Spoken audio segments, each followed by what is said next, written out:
impressive how Netflix is actually creating a whole number of films about true events, especially serial killers. Having Monster, the Jeffrey Dahmer story, being released was quite a great thing for me. I actually had time to go through the whole series and I enjoyed it so much. Being revealed to the events which happened in the late 90s, which I wasn't supposedly around, was actually an eye-opener for me. But then I hate to say, is America actually the country in the world with the worst history of serial killing? Yeah, I'm not in that place to say, but then let's put that aside. Oh, this film, The Goodness, which is actually directed by Tobias Lindon, was released this year, about a couple of weeks ago.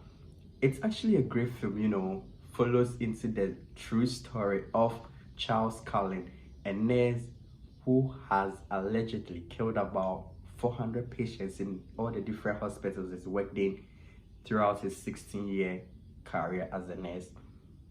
And then these events are actually brought to light in a film.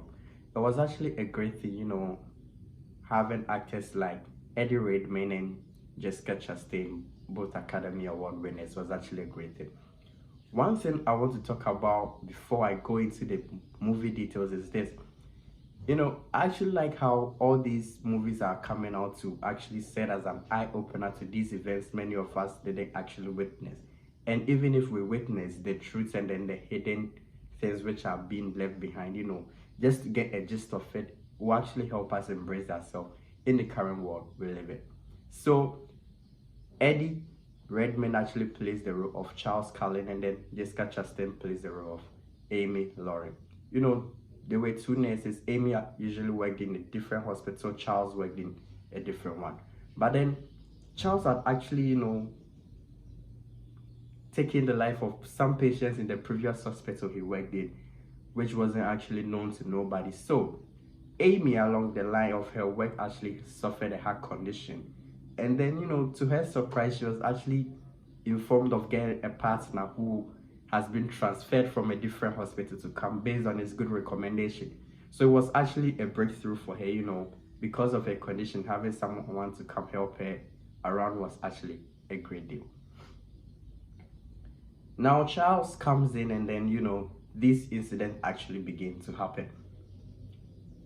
A whole number of patients who were not actually, let me put it, due death, who were actually quite stronger, actually died. And then it was so disheartening. I don't know how people get the ideas in reality to take up these events, kill people, be a serial killer. To what good does it do the person? Well, no one knows the answer except them. So, a whole number of deaths actually occurred in the new hospital Charles is working with his partner Amy. And then Amy actually, got a little bit suspicious.